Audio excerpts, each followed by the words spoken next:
Tamu yang kita raikan pada malam ini, Datuk Nur Rizal Mat Noor yang merupakan speaker utama kita pada malam ini, bekas Setiausaha Politik Datuk Seri Anwar Ibrahim, Yang Berhormat Yang di-Pertua PAS Kawasan Jerantut Al-Fadhil Ustaz Yohanis bin Ahmad, Ahli Dewan Negeri Kawasan Pulau Tawar Merangkap yang di-Pertua PAS Kawasan Jerantut, Yang Berhormat Al-Fadhil Ustaz Zakwan bin Ahmad Badardin, Ahli Dewan Negeri Kawasan Tahan Merangkap Naib yang di-Pertua PAS Kawasan Jerantut, juga turut hadir pada malam ini Yang Berhormat Insinyur Teknologis Haji Khairin Nizam bin Khairuddin, Ahli Parlimen Jerantut merangkap Ahli Jawatan Kerja PAS Pusat, rakan-rakan komponen parti daripada Bersatu dan Gerakan yang hadir, Muslimin Muslimat yang dirahmati oleh Allah Subhanahu wa taala. Assalamualaikum warahmatullahi taala wabarakatuh. Jadi malam ni kita akan banyak pantun sikit. Seminggu dua ni kita viral dengan pantun kan. Jadi saya akan banyak pantun sikit pada malam ni lah. Pergi ke pekan membeli keris, singgah sebentar membeli rotan. Malam ini kita berhimpun dan berbaris demi agama, rakyat dan masa depan. Burung merpati terbang sekawan, hinggap sebentar di atas titi. Kalau rakyat mahukan perubahan, malam ini kita bangkitkan semangat di hati. Hadirin yang dihormati, malam ini kita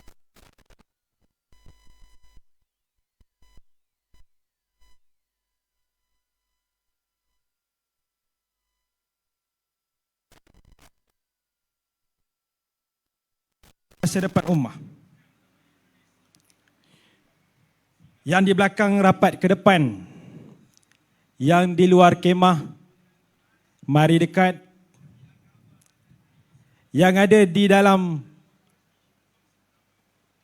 media sosial kita pada malam ni, jemput share dan like kita punya live page TikTok, Facebook. Ramai-ramai pada malam ini bagi kita semua dapat liputan ataupun ceramah ini sampai kepada tengah-tengah masyarakat, insya-Allah. Kurang sikitlah semangat. Kita mulakan semangat dengan takbir. Takbir. Takbir. Tanpa melengahkan masa majlis, menjemput Yang Berhormat Ustaz Zakwan bin Ahmad Badardin, Ahli Dewan Negeri Kawasan Tahan Merangkap, Naib Yang di-Pertua PAS Kawasan Jerantut untuk tampil berucap. Majlis segala hormatnya dipersilakan.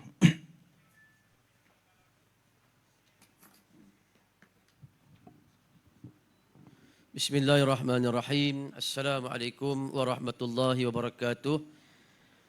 Alhamdulillahi rabbil alamin.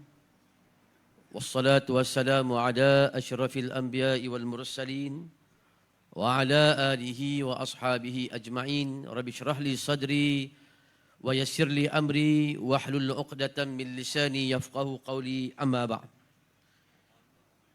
Yang berusaha pengacara majlis, Saudara Nu'man Al-Muqarrin selaku Ketua Dewan Pemuda PAS Kawasan Jerantut, yang saya hormati sahabat saya Yang Berhormat Ustaz Yohanis bin Ahmad selaku Yang di-Pertua PAS Kawasan Jerantut yang juga Ahli Dewan Negeri Kawasan Pulau Tawar, sahabat saya IRTS Yang Berhormat IRTS Haji Khairin Nizam bin Khairuddin, Ahli Jawatan Kerja PAS Pusat yang juga Ahli Parlimen Jerantut, tetamu jemputan kita, Saudara Datuk Muhammad Izam bin Muhammad Noor yang kita jemput dan panggil untuk bersama-sama dengan kita pada malam ini bagi memberikan penerangan dan juga pencerahan terhadap banyak perkara-perkara yang sedang berlaku dan telah berlaku dalam negara kita selepas daripada PRU yang ke-15 yang telah berlalu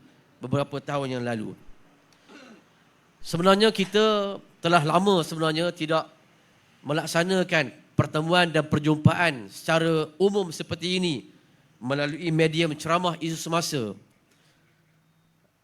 Kerana kebanyakan kita pada hari ini boleh mendapatkan maklumat melalui media sosial yang menjadi rujukan ataupun yang menjadi perkara yang sangat dekat kepada masyarakat mutakhir ini. Namun demikian, pada malam ini kita memilih untuk mengadakan semula ceramah seumpama ini bagi kita menaikkan semula semangat ahli-ahli kita, terutamanya penyokong-penyokong kita, terutamanya di samping memberikan maklumat, berkongsi perkara-perkara yang perlu diketahui oleh masyarakat dan juga rakyat kita. Kebetulan pada minggu lepas Dewan Negeri Pahang bersidang selama seminggu. Bermula daripada 8 hari bulan yang berakhir pada 15 hari bulan, iaitu hari Jumaat baru ini. Dan saya pun kebetulan baru sampai petang tadi daripada Ulu Temeling kerana memuliakan keberangkatan ke bawah duli Paduka Baginda Tuanku Sultan dan juga ke bawah duli Paduka Mulia Tunku Mahkota Pahang yang sudi mencemaduli ke Mukim Ulu Temeling bagi menyantuni rakyat, pacar rakyat di pedalaman Ulu Temeling.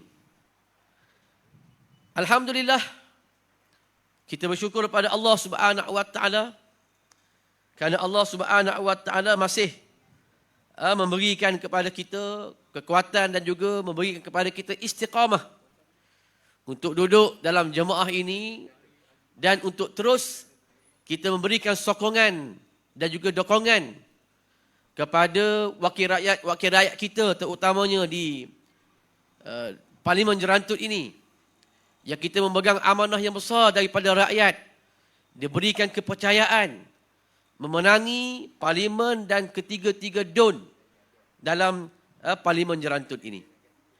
Sebab itulah sidang DUN merupakan satu medium yang sangat penting. Sidang DUN ni setengah orang melihat sebagai sekara tempat untuk berhujah dan juga berbeza pendapat. Tetapi bagi kami yang diberikan amanah oleh rakyat, sidang DUN ini adalah satu-satunya tempat untuk kita membawa suara rakyat, suara orang kampung, suara petani, suara orang muda, suara penjaja, suara seluruh masyarakat, lapisan masyarakat. Dalam keadaan kita tidak diberikan ruang dan peluang untuk terlibat dalam mesyuarat jawatankuasa, tindakan pembangunan daerah, maka ruang yang ada sangat terhad. Maka kita menggunakan ruang sidang DUN yang berlaku hanya 3 kali dalam tempoh setahun untuk kita menyuarakan dan juga membangkitkan isu-isu berkaitan dengan rakyat di setiap DUN yang kita wakili. Sebab itulah dalam sesi DUN yang baru berlaku baru-baru ini, saya sebagaimana biasa mengambil sikap untuk mengelakkan konfrontasi dalam ucapan perbahasan saya.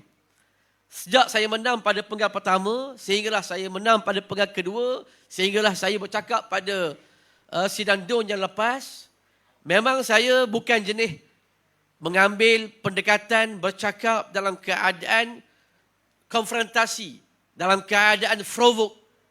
Kenapa bagi saya, kita nak duduk dalam DUN ini adalah untuk bawa suara rakyat.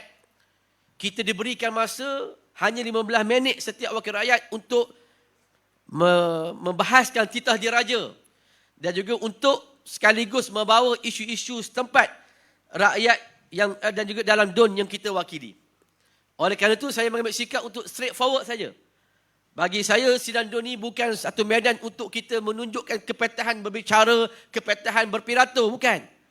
Dia lebih kepada kita untuk menyuarakan dan membangkitkan apa perkara yang berkaitan dengan kepentingan rakyat dan DUN yang kita wakili. Alhamdulillah, sepanjang tempoh memegang amanah ini, kita bawa, kita suarakan apa yang diperlukan oleh rakyat yang menjadi keperluan asas kepada rakyat, infranya, berkaitan dengan ekonominya, kita bawa. Alhamdulillah, kerajaan mengambil peduli suara-suara yang kita bawa kerana dia adalah merupakan kepentingan rakyat.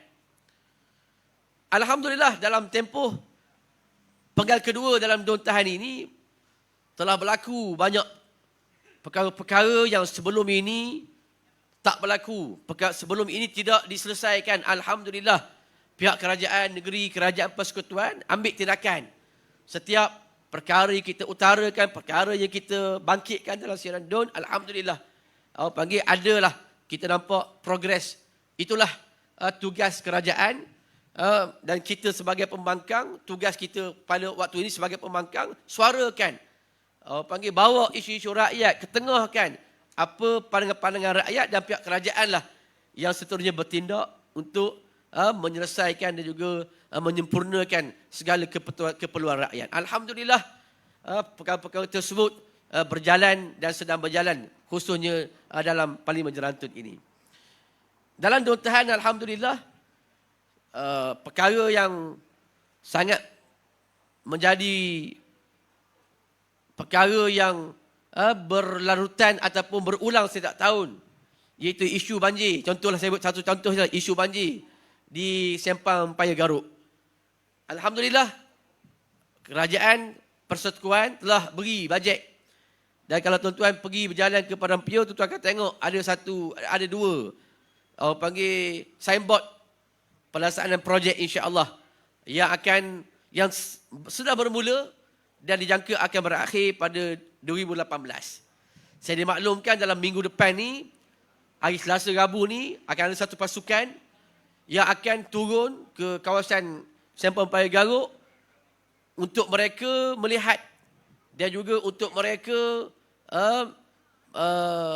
mengkaji laluan alternatif yang perlu mereka buat terlebih dahulu sebelum daripada melaksanakan kerja-kerja menaik aras kawasan di persempangan Padang Piol, bagi memuktamadkan dan juga bagi menamatkan isu yang saban tahun berlaku yang memberikan kesukaran kepada penduduk-penduduk, bukan sahaja penduduk tempatan, termasuklah petugas-petugas seperti guru-guru, petugas-petugas lain yang sememangnya mempunyai kepentingan dalam laluan tersebut. Sidang jemaah sekalian, sidang hadirin dan hadirat sekalian, isu-isu lain insya-Allah akan disebut oleh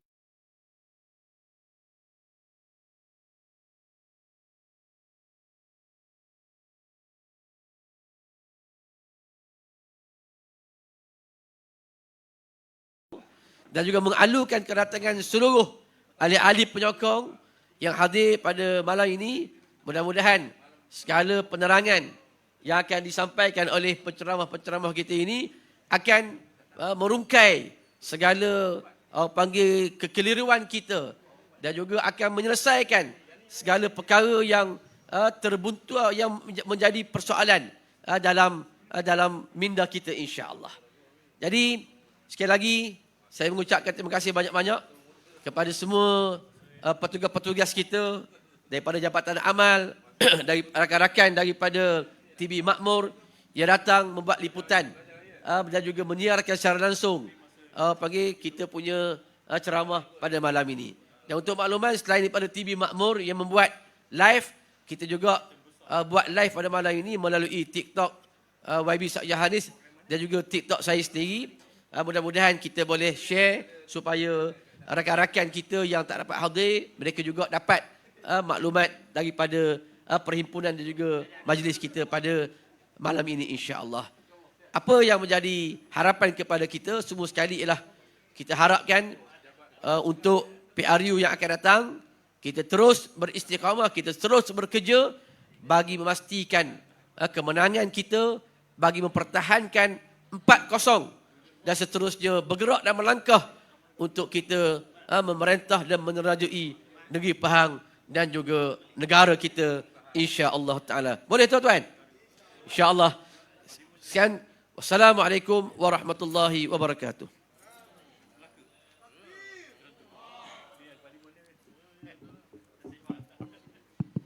Terima kasih kepada Yang Berhormat Ustaz Zakwan atas ucapan sebentar tadi.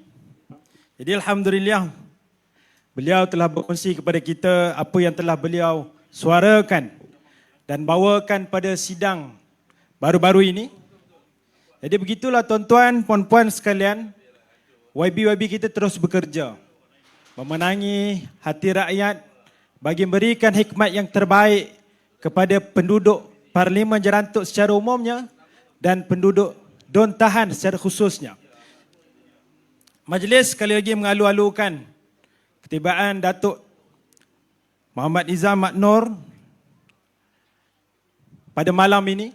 Jadi tanpa melengahkan masa lagi, saya menjemput penceramah yang seterusnya yang dipertua PAS Kawasan Jerantut Al-Fadil Ustaz Yohanis bin Ahmad, Ahli Dewan Negeri Kawasan Pulau Tawa merangkap yang dipertua PAS Kawasan Jerantut. Majlis segala hormatnya mempersilakan.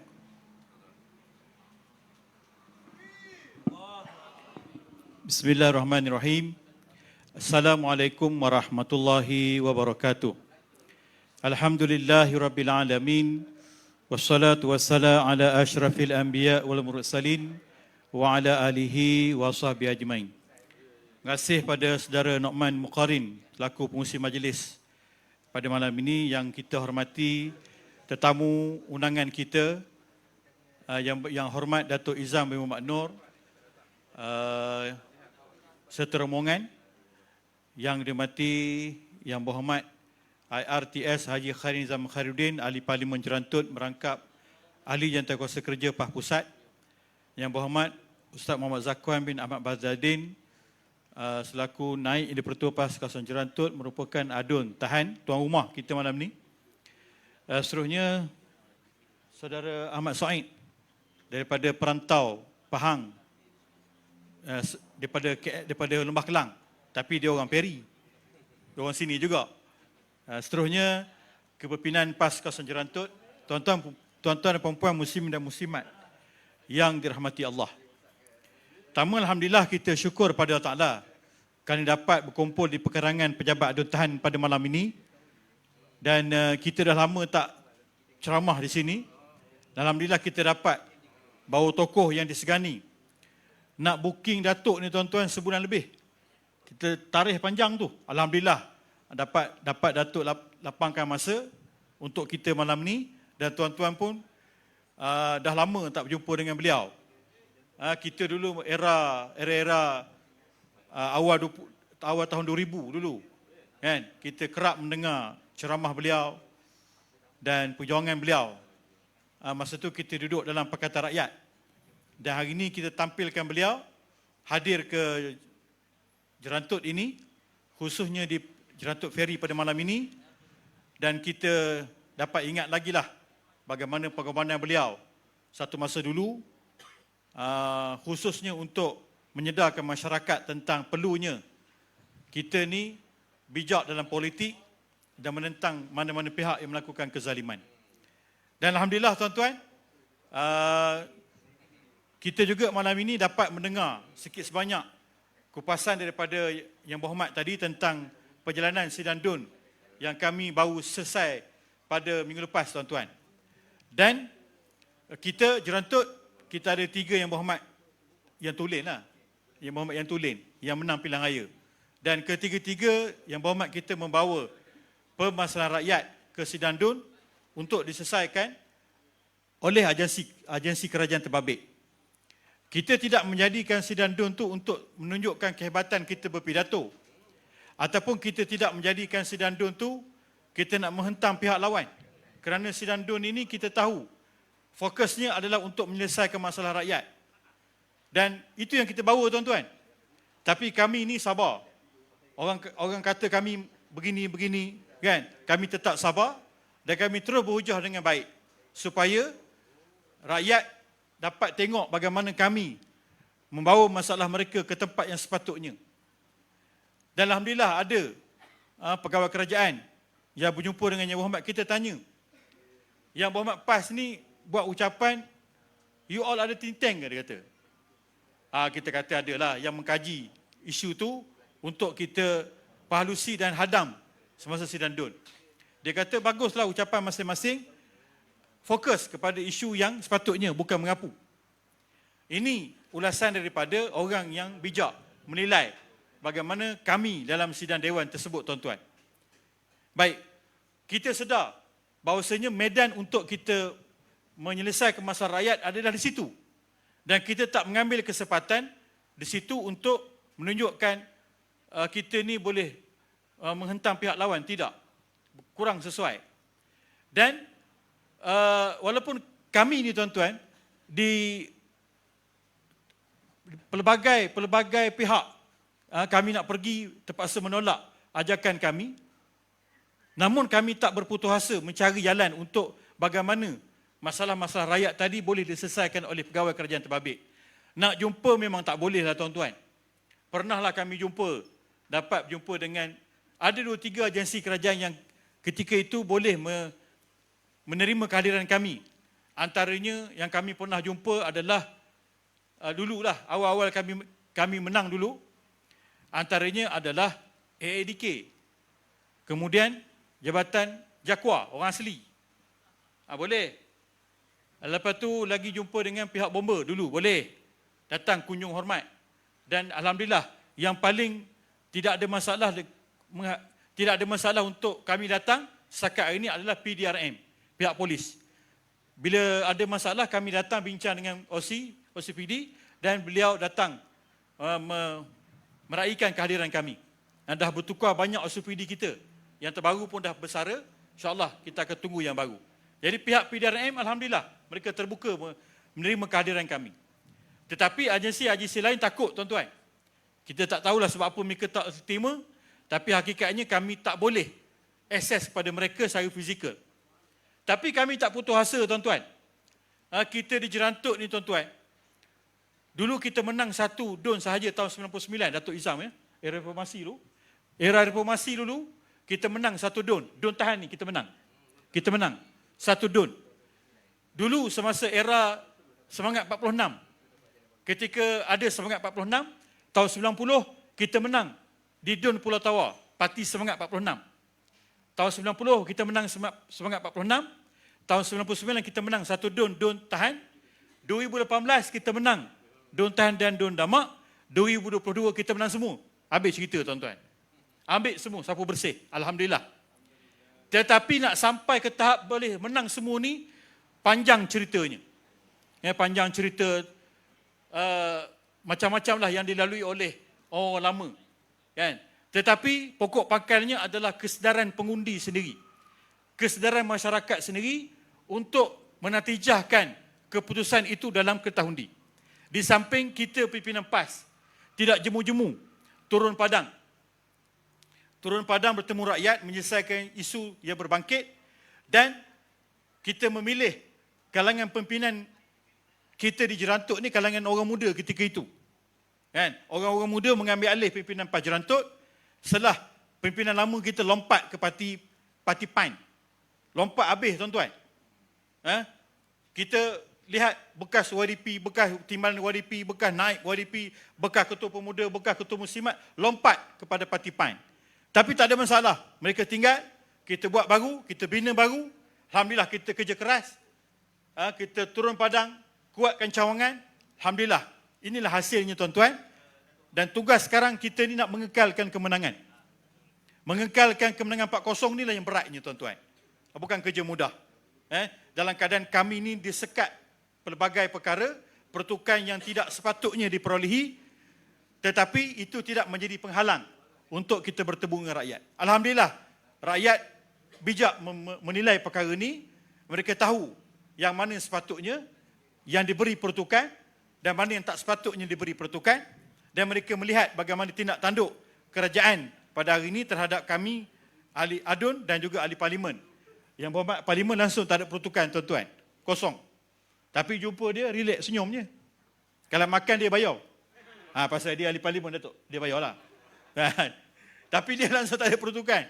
Bulan puasa baru ni, kami tanya Haji Khairi macam mana? Dia carilah, kan? Dia buat magic, dia bagi sikitlah kami. Dapatlah duit sikit untuk membantu rakyat beli barang. Saya kata haji kali ni, kalau boleh tiap-tiap bulan lah. Tiap bulan. Tapi dia senyum je. Tapi itulah jasa ahli parlimen kita. Dan untuk pengetahuan semua, tuan-tuan tengok. Kita ni tuan-tuan banyak jalan baru dapat. Kan? Banyak jalan baru. Alhamdulillah. Kan? Kita ucap terima kasih pihak agensi kerajaan kerana cepat dalam menyelesaikan perkara tersebut. Jalan baru ni Haji Kerir sentuh lah apa dia buat dekat parlimen tu kita tak tahulah.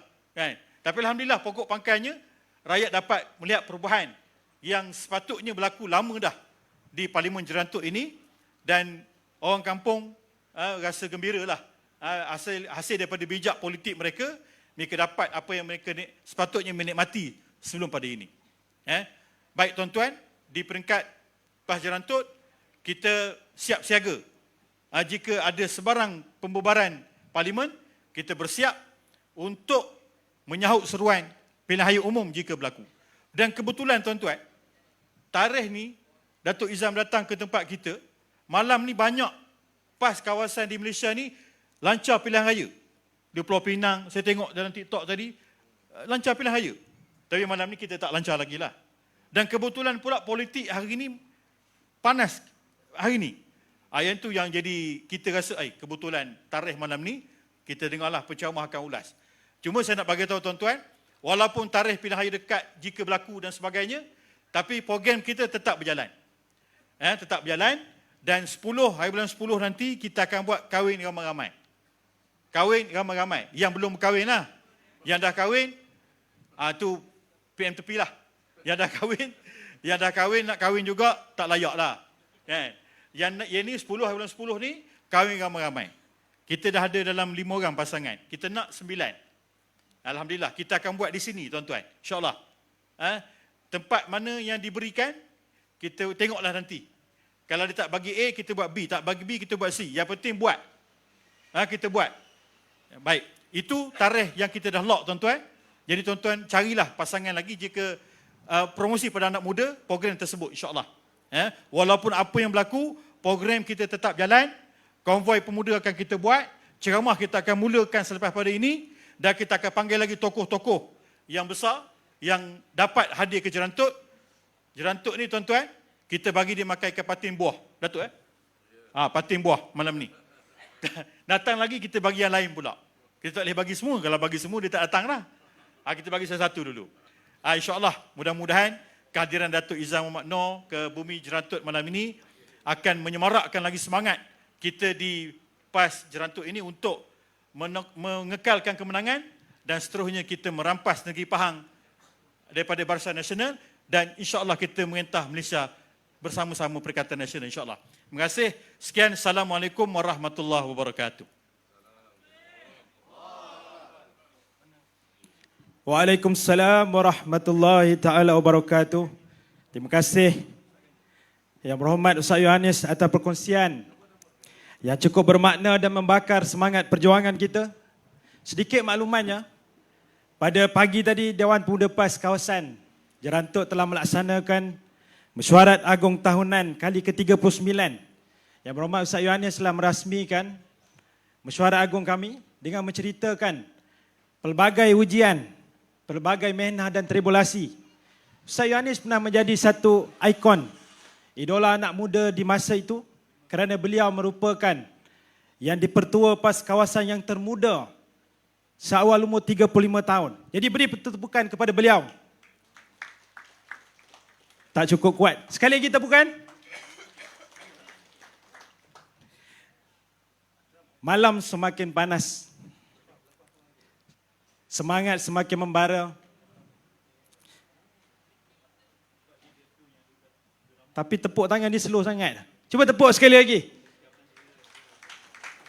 Terima kasih kepada semua. Seterusnya kita menjemput seorang tokoh anak muda, masih muda, seorang tokoh teknokrat yang dikenali di peringkat nasional, yang sentiasa membawa isu rakyat dengan fakta dan solusi. Kalau tuan pergi ke Bendang, kita mula pantun sikit. Jangan lupa membawa tajak. Kalau pemimpin turun berjuang, rakyat akan terus bangkit bergerak. Majlis dengan segala hormatnya mempersilakan Yang Berhormat Insinyur Teknologis Haji Khairul Nizam bin Khairuddin, Ahli Parlimen Jerantut merangkap Ahli Jawatan Kawasan Kerja PAS Pusat untuk tampil berucap. Majlis segala hormat mempersilakan.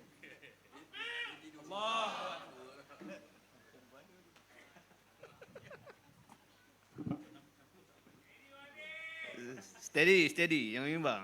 Sekejap, kita habis sekejap, jangan bimbang. Sebab orang nak tengok menu main ni. Tengah main ke? Dah menang dah? Allah, ruginya set-set menu ni. Bismillahirrahmanirrahim. Assalamualaikum warahmatullahi wabarakatuh. Alhamdulillahil wahidil ahad. Al-fardus samad. Alladhi lam yalid wa lam yulad wa lam yakul lahu kufuwan ahad. Asyhadu an la ilaha illallah wa asyhadu anna Muhammadan abduhu wa rasuluh. Allahumma salli ala sayyidina Muhammad wa ala alihi wa sahbihi ajma'in. Qala rabbi shrah li sadri wa yassir li amri wa hlul 'uqdatam min lisani yafqahu qawli. Amma ba'd. Qala Allah Subhanahu wa ta'ala fi kitabihil karim ba'da auzubillahi minasyaitonir rajim. Innallaha ma'al ladzina taqaw wal ladzina hum muhsinun. Sadaqallahul azim.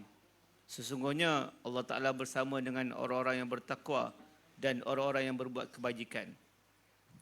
An-Nahlu ayat 128. Terima kasih saya ucapkan kepada Ketua Pemuda Dewan Pemuda PAS Jerantut, Saudara Nu'man, Al-Muqarrin wal-Muqarrabin, yang juga merupakan pengurusi kita pada malam ini. Yang dihormati lagi dikasihi yang berbahagia Datuk Ezam Makno. Saya tak panggil Datuk Ezam ni Datuk. Saya panggil dia Abang. Sebab hubungan kami istimewa. Mungkin beliau akan cerita sikit zaman-zaman suatu isu ataupun era reformasi 98 itu. Datuk Ezam dia bersama dengan sahabat karib beliau iaitu Datuk Seri Anwar Ibrahim. Dan saya pula bersama dengan waktu itu puteri reformasi iaitu Puan Nurul Izzah, yang di mana Puan Nurul Izzah ni waktu itu berada di Universiti Teknologi Petronas. Jadi atas arahan daripada PAS pada waktu itu, kita mesti memberikan sokongan moral kepada Datuk Seri Anwar Ibrahim. Jadi saya dengan Datuk Ezam bagi sokongan moral, dua-dua tenggelam dengan Anwar Ibrahim sekarang. Ni Datuk Seri Anwar Ibrahim. Itu dulu dengar cerita daripada beliau lah. Tapi waktu itu kami ikhlas. Sebab orang yang kita anggap pada waktu itu dizalimi, kita kena bantu. Dan itulah prinsip Islam. Mereka yang dizalimi, kita kena bantu.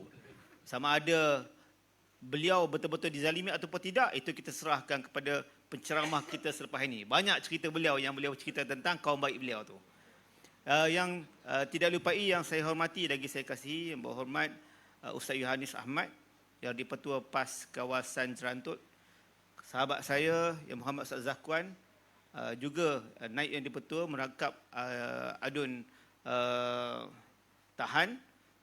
Ustaz Yohanis adalah adun Pulau Tawar. Kita ketinggalan timbalan yang di-Petua PAS, iaitu Ustaz Zuridan, yang berhormat Ustaz Zuridan. Beliau ada majlis walimah anak beliau. Bukan beliau anak beliau. Walimah. Kalau beliau walimah, tak jadi ceramah kita malam ni. Jadi dan seluruh yang hadir pada hari ini, program ceramah yang kita buat pada malam ini adalah untuk kita menjelaskan kepada rakyat isu-isu terkini, apa yang sedang dihadapi oleh rakyat, sama ada bentuk susah, payah ataupun mudahnya rakyat. Tetapi saya yakin dan percaya, dalam ramai-ramai kita ni, saya nak tanya satu soalan mudah. Hidup sekarang ni senang atau susah? Saya nak tanya, senang atau susah? Tapi tuan-puan sekalian, kalau kita tanya kawan-kawan kita di parlimen, terutama sekali jawapan-jawapan daripada pihak menteri, mereka tidak mengakui yang rakyat sedang susah. Sebab itu polisi-polisi yang dibuat oleh kerajaan seringkali berubah. Kalau dahulu kita mendapat bantuan daripada kerajaan dari sudut bentuk subsidi. Subsidi petrol ini, tuan-puan sekalian, dia bukannya berlaku sekarang. Daripada zaman dulu lagi, memang kita menggunakan automatic pricing mechanism. Yang di mana bila kita susun balik, kerajaan terpaksa tampung subsidi untuk kemudahan rakyat. Sebab kita adalah negara pengeluar minyak dan kita mendapat keuangan daripada KDNK kita ini daripada minyak. Jadi sewajarnya di antara keuntungan itu mesti diberikan kembali kepada rakyat melalui subsidi. Dalam arti kata lain, kalau Perikatan Nasional memerintah, kalau PAS memerintah pada PRU ke-16 sekalipun, kami akan mengekalkan subsidi ini insya-Allah. Tetapi apa yang membimbangkan kita, tuan-puan sekalian? Oleh kerana susun atur kerajaan ini, yang mereka ini digelar sebagai kakistokrasi. Kakistokrasi. Mereka yang memimpin kerajaan ini adalah mereka yang tidak kompeten. Tuan-puan boleh rujuk sendiri jawapan-jawapan menteri dan timbalan menteri di parlimen. Soalan-soalan yang dibawa oleh pihak pembangkang, perbahasan-perbahasan yang dibawa oleh pihak pembangkang tidak dapat dijawab dengan tuntas oleh menteri dan timbalan menteri. Kakistokrasi ini maksudnya adalah kerajaan yang dipimpin oleh mereka yang tidak kompeten.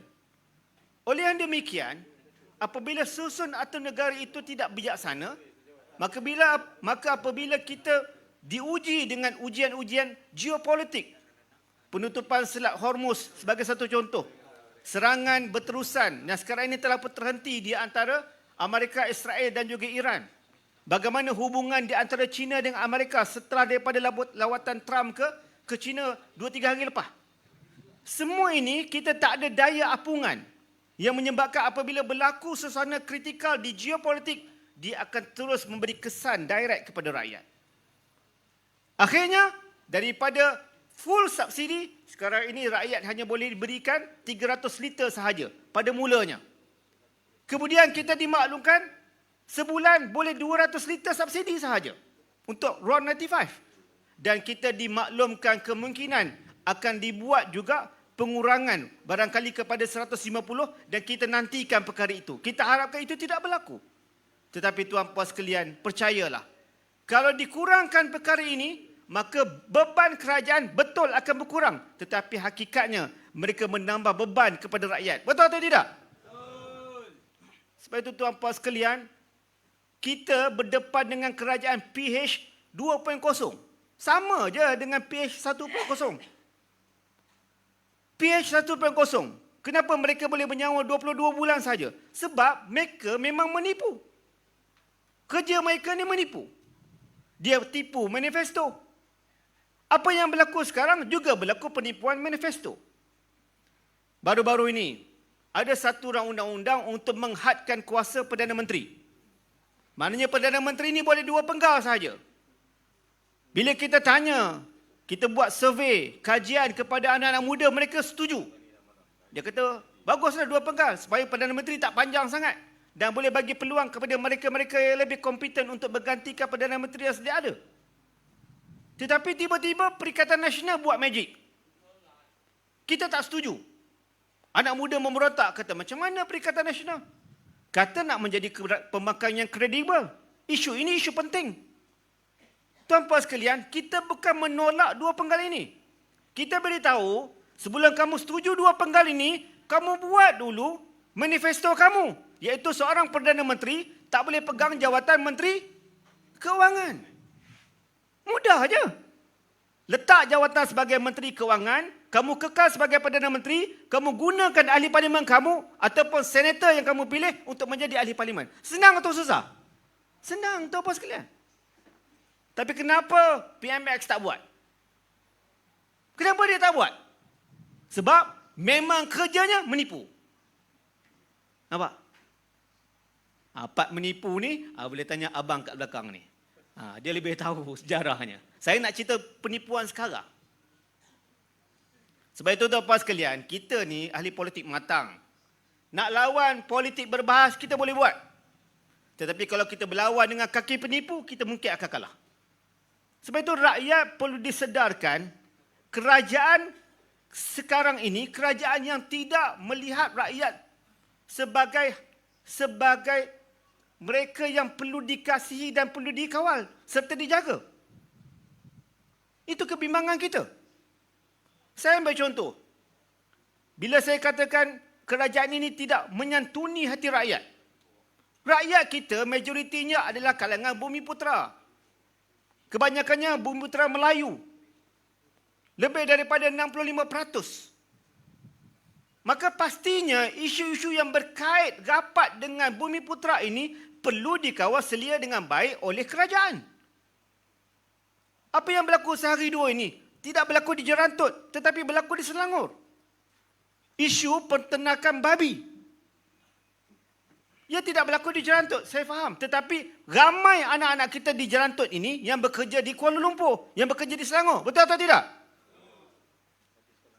Apa yang berlaku ialah bila penternakan itu tidak disetujui oleh yang berbahagia, yang tidak disetujui oleh Sultan sendiri. Apabila Sultan Selangor ni seorang yang sultan yang amat baik, yang amat cakna kepada orang Melayu ini, tidak bersetuju dengan penternakan babi secara besar-besaran ini, tetapi kerajaan Selangor menolak titah daripada baginda Sultan. Ini kerajaan PH di Selangor. Menunjukkan tuan-puan sekalian, usah kata rakyat, Sultan pun mereka tak hormat. Kalau Sultan tidak hormat, apa rakyat pada pandangan mereka? Ini bukannya ucapan kebencian, tetapi ini adalah bukti faktual yang menunjukkan bahawasanya kerajaan PH tidak pernah menghormati institusi diraja. Mujurlah kita di Pahang ini, alhamdulillah. Apabila kita semua ini, sama ada kerajaan atau pembangkang ini, kita menghormati baginda Sultan, alhamdulillah. Sekurang-kurangnya perkara itu tidak berlaku di Pahang. Tetapi kena ingat, PH sekarang ini bukan sekadar berkuasa di Pahang. Mereka juga berkuasa di Malaysia. Sebab itu tuan-puan sekalian, kita kena yakinkan kepada anak-anak kita, kepada rakyat di luar sana, PRU yang ke-16, kita mesti kimbos, kita mesti tanam PH. Setuju atau tidak? Setuju. Ini yang terbaru isu UEC.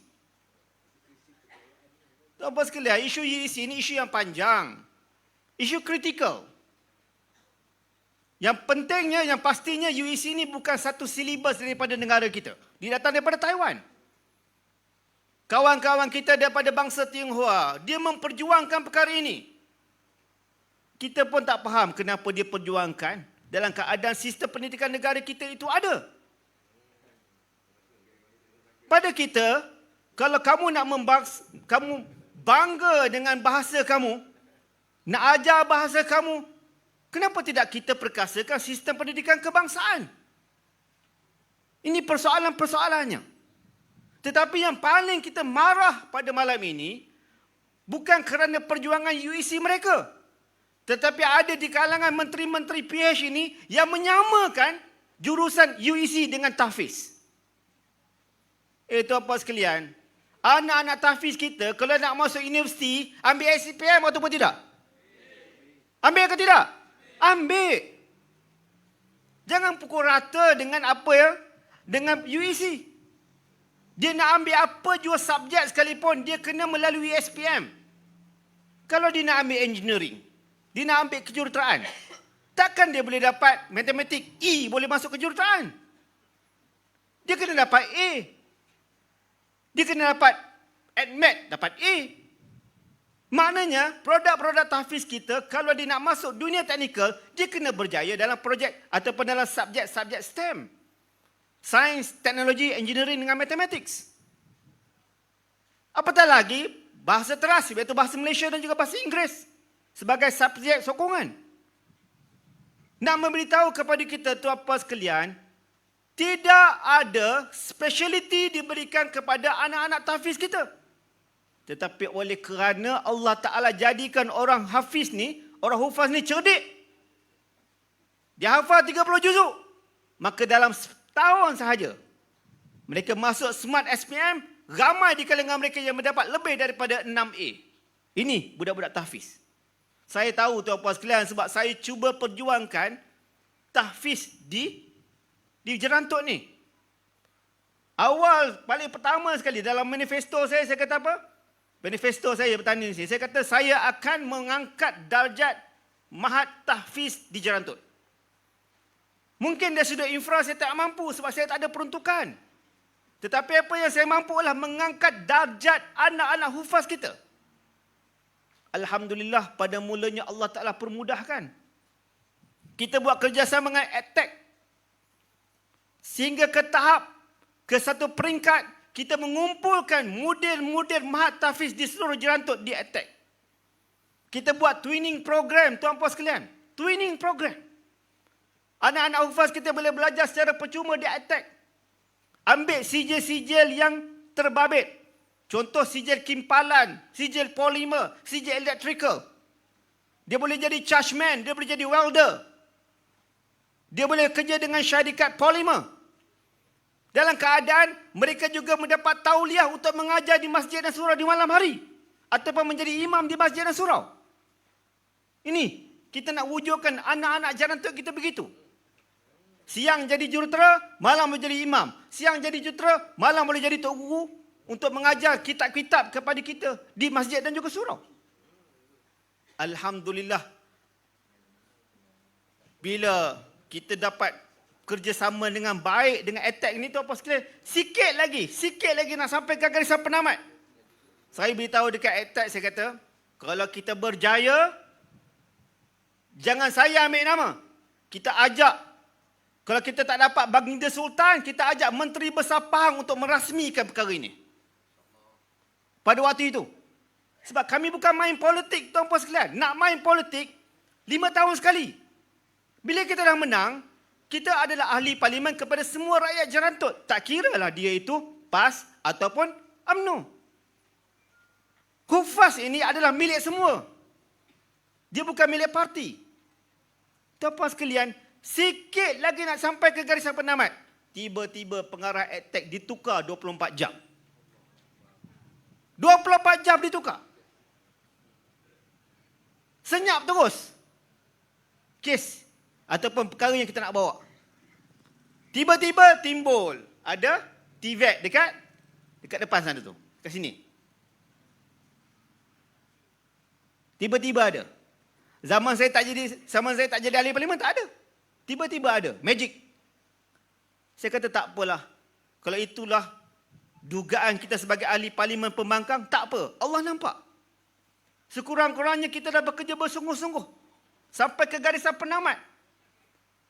Tetapi tiba-tiba digagalkan oleh mereka-mereka yang tidak bertanggungjawab. Saya berdoa kepada Allah. Mudah-mudahan kezaliman mereka ini dibalas oleh Allah.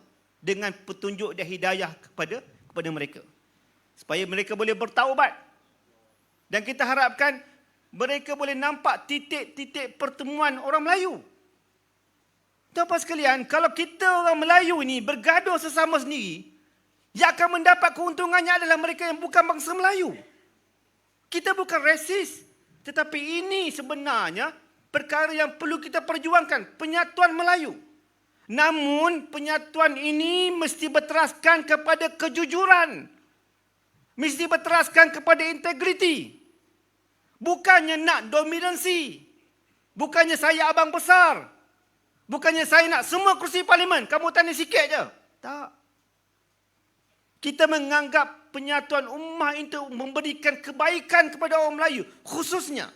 Dan tidak mengenepikan ataupun memberikan kezaliman kepada kawan-kawan bukan Melayu. Ini yang kita perjuangkan, tuan-puan sekalian. Tetapi dalam apa jua bentuk perjuangan seperti mana yang dilalui oleh baginda Rasulullah SAW, Allah Ta'ala akan uji. Dan ujian kepada kita di sini bukan sekadar peruntukan. Tetapi ujian kita adalah untuk memastikan projek-projek ataupun perkara-perkara yang memudahkan rakyat dilaksanakan walaupun ahli parlimen pembangkang. Tuan-puan sekalian, baru-baru ni, tahun lepas, saya dikejutkan dengan panggilan daripada JKR Pusat.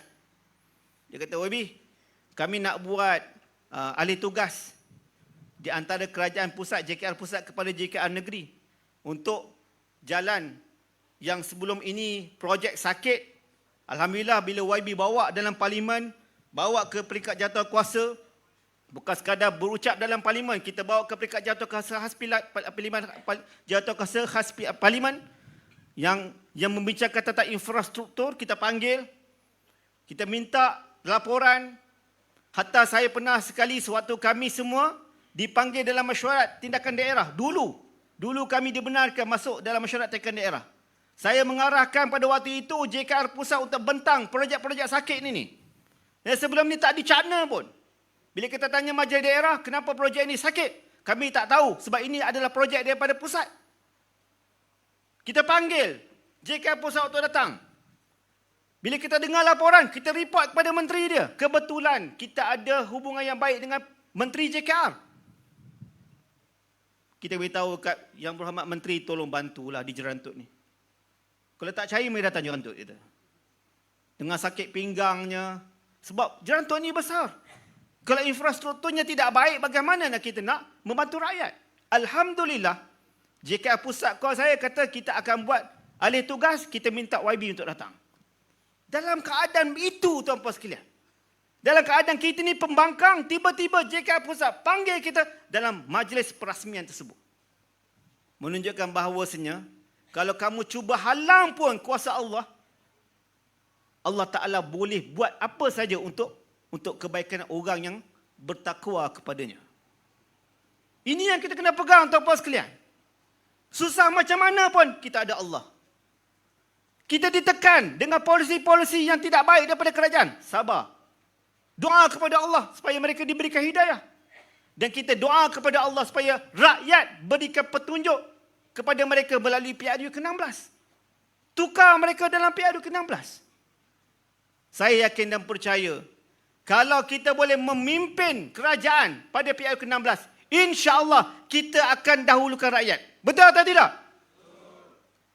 Tuan-tuan sekalian, ini cabaran-cabaran yang kita hadapi. Tetapi itu, tuan-tuan sekalian, in tansurullah yansurukum. Kalau kamu bantu agama Allah Ta'ala akan bantu kamu. Jadi dah apa juga keadaan, kami di peringkat Perikatan Nasional, khususnya PAS, kita akan pastikan kerja buat kita, khusus kerja buat besar kita, iaitu di Parlimen, kita akan bawa isu-isu rakyat.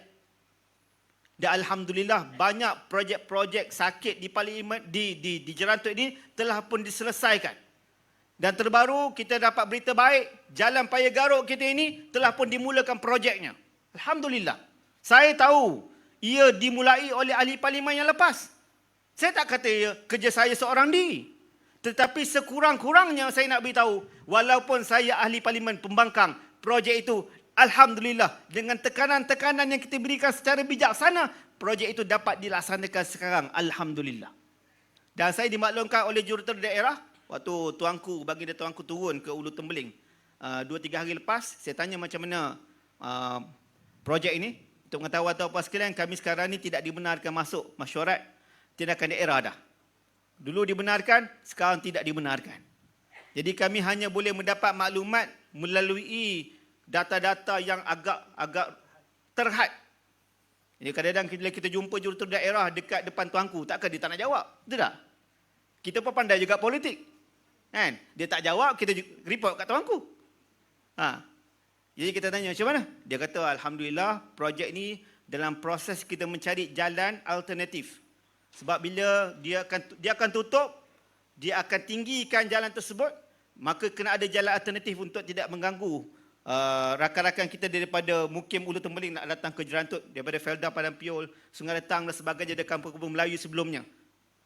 Ini yang berlaku, tuan-tuan sekalian. Alhamdulillah, dan saya mendapat confirmation daripada Menteri JKR, saya jumpa beliau sendiri kat bilik beliau, dia kata insya-Allah projek-projek tertentu di Jerantut ini akan kita teruskan insya-Allah. Tuan-tuan sekalian, saya nak beritahu kepada tuan-tuan sekalian, kekuatan yang ada kepada ahli-ahli legislatif di bumi Jerantut ini, sama ada di peringkat Ahli Dewan Negeri maupun di peringkat Parlimen, datangnya daripada tuan-puan sekalian. Kerana tuan-puan tidak pernah lekang senyum depan kami. Walaupun tuan-puan tahu kami tak ada peruntukan, tetapi tuan-puan tetap senyum, memberikan semangat dan kekuatan kepada kami. Kami mohon kepada Allah Ta'ala, mudah-mudahan senyuman tuan-puan ini akan menguatkan kami lagi untuk terus bekerja kepada rakyat. Untuk rakyat, demi rakyat. Dan kami yakin dan percaya, sekiranya kerja kita ini dibuat secara berpasukan, hubungan yang baik di antara ahli-ahli legislatif dan juga dengan rakyat ini, saya yakin dan percaya, tidak mustahil kita mengekalkan kemenangan 4-0 pada PRU ke-16 nanti dan tidak mustahil dengan kekuatan kita di Jerantut ini, kita akan memimpin Malaysia dan juga Pahang. InsyaAllah. Akhirnya tuan-puan sekalian, saya mohon, dalam ucapan-ucapan saya, ini mesti ada dampak yang terakhir. Ramai yang datang pada malam ini, kita mahukan supaya kita pujuk anak-anak kita. Beritahu dekat anak-anak kita, PRU ke-16 semakin hampir. Nak balik daripada Johor, nak balik daripada Bangi, nak balik daripada Shah Alam, nak balik daripada Kuala Lumpur, nak balik daripada Kuantan, mana saja, pada PRU ke-16 mesti balik untuk membuang undi dan memberi undi kepada PAS. Boleh atau tidak? Tolong tuan-puan sekalian. Kalau literasi politik ini tidak ditanam kepada anak-anak Melayu kita, kita akan dimamah oleh golongan minoriti. Pada PRU ke-15, jumlah keluar mengundi untuk orang Melayu adalah sekitar 60 ke 65%. Paling tinggi pun 68%. Tetapi jumlah pengundi untuk bukan Melayu lebih daripada 98%. Dan saya bimbang sekarang ni tuan-puan sekalian, saya bimbang. Sebab ada pihak-pihak tertentu yang apa jua berlaku, ya, apa jua berlaku dari sudut kesusahan rakyat, dia akan salahkan ahli politik. Dia kata ini semua sebab ahli politik. Semua ahli politik. Jadi bila orang kita, anak-anak muda kita baca, ahli politik jahat, ahli politik jahat, ahli politik jahat, maka akan ada tendensi mereka, akan ada kemungkinan mereka tak akan keluar mengundi pada PRU ke-16. Sebab dia kata apa? Kalau saya lantik dia, sama juga. Saya lantik dia, sama juga. Baik tak payah keluar mengundi. Tuan-puan sekalian, kita tak keluar mengundi, kawan-kawan kita daripada bangsa lain keluar mengundi. Akhirnya, kuasa politik jatuh ke tangan mereka. Dengan 40 kerusi sahaja di AP sekarang ni, dengan 40 kerusi sahaja, mereka menjadi kingmaker dalam kerajaan Pakatan Harapan, dalam kerajaan Madani. Dengan 40 kerusi. Bayangkan, kalau anak Melayu kita tak keluar mengundi, mereka keluar 100% mengundi, mereka akan dapat kursi lebih daripada 40. Bayangkan pada waktu itu, mungkin kita terjual di tanah air kita sendiri. Sebab itu saya mohon sangat, saya merayu, tolong.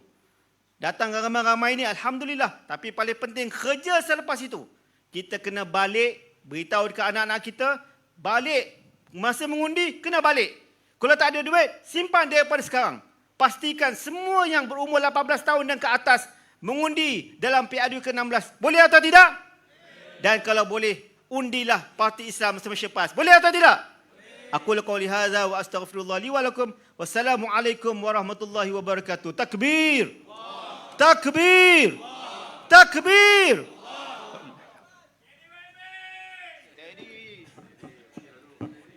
Begitulah tuan-tuan dan puan-puan semangatnya. Ucapan yang berhormat ahli parlimen kita.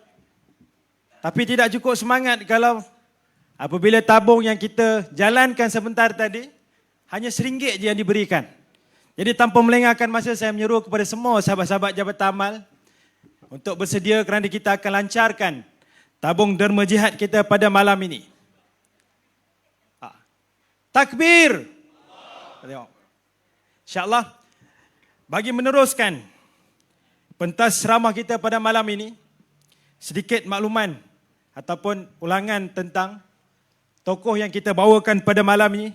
Datuk Muhammad Nizam Muhammad Nur merupakan bekas usaha politik kepada Datuk Seri Anwar Ibrahim di zaman era beliau menjadi timbalan Perdana Menteri dan Menteri Kewangan satu ketika dulu. Beliau bukan orang yang calang-calang. Beliau juga pernah dilantik sebagai ahli Dewan Negara pada 2010 sehingga 2013 dan 2013 dia sambung pula. Tapi 2014 beliau meletakkan jawatan sebagai ahli Dewan Negara. Jadi begitulah tokoh, kehebatan tokoh yang kita bawakan pada malam ini. Jadi mohon kepada semua berikan perhatian yang sewajarnya supaya maklumat yang diberikan dan dikongsikan kita tidak terlepas pada malam ini. Malam gelita diterangi pelita, cahaya bersinar sampai ke laman. Bila rakyat bersatu suara, kebenaran akan terus dimenangkan. Pisang emas di bawah belayar, masak sebiji di atas peti. Hutang emas boleh dibayar, hutang budi dibawa mati. Kalau pergi ke Kuala Tahan, jangan lupa singgah berniaga. Pentas sudah penuh perhatian, kini tiba penceramah utama. Majlis dengan segala hormatnya mempersilakan penceramah utama kita untuk tampil dengan ceramah beliau. Majlis segala hormatnya mempersilakan.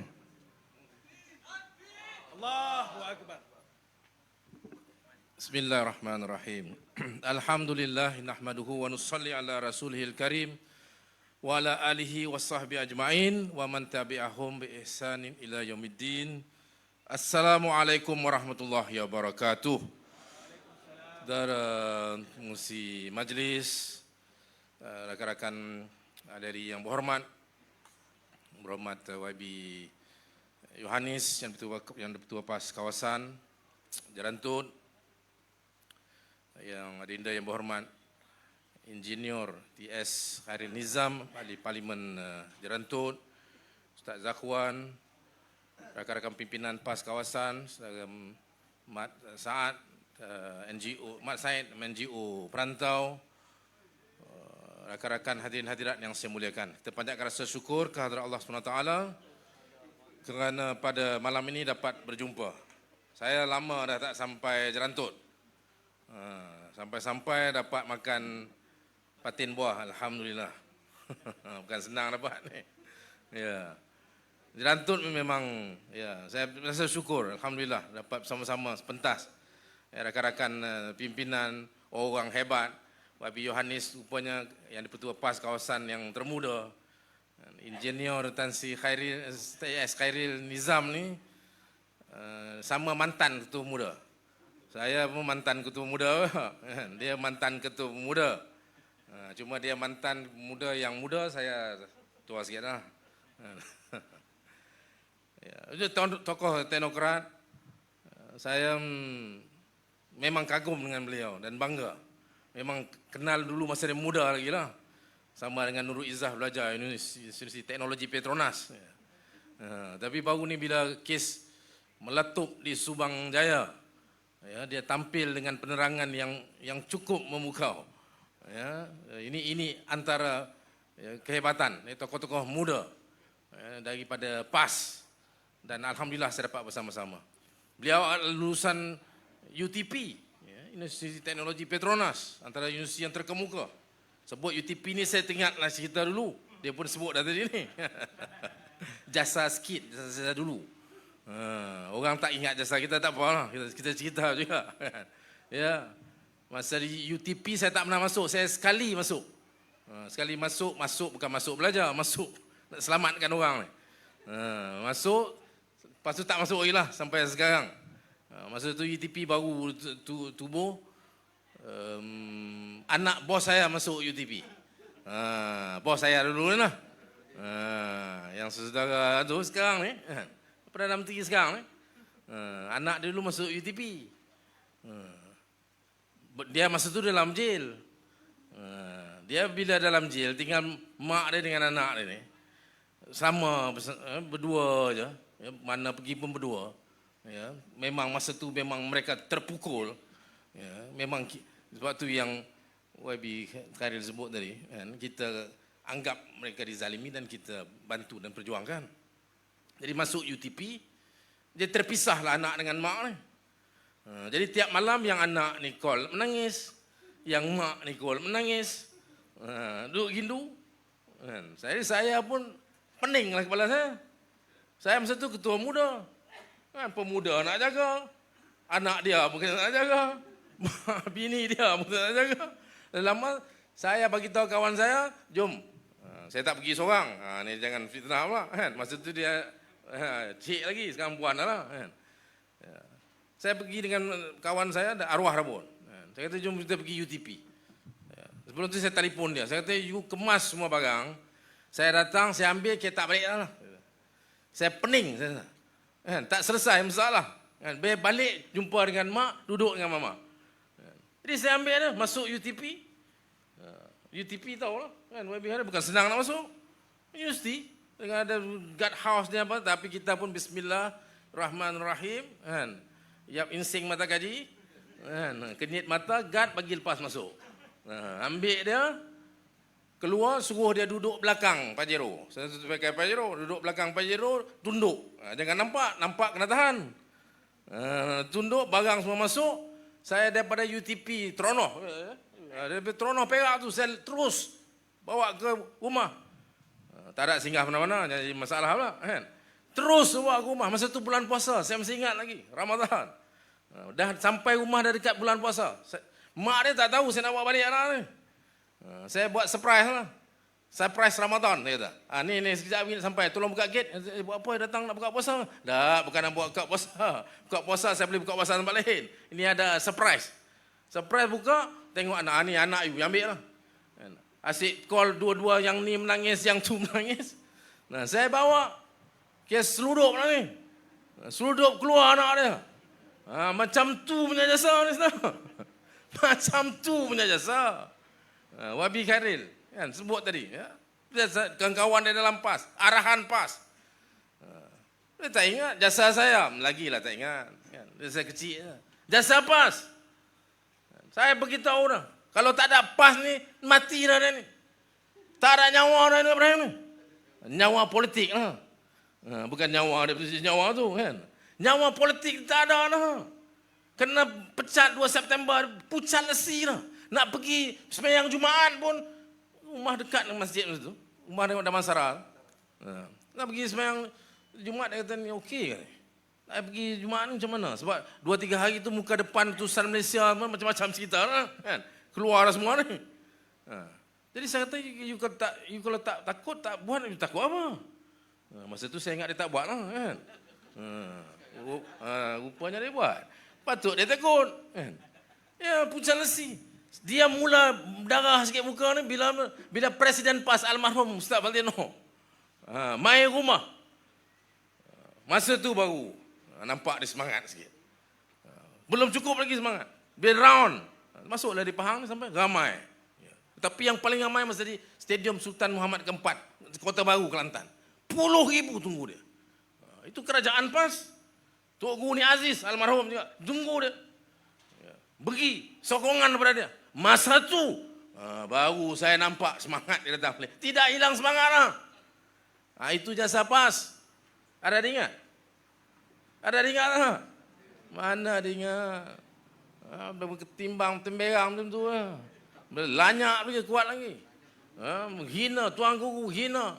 Dia pandai cakap. Dia ada, saya tak, kita ada. Kita kena ada adab. Tu dia cakap lah kan.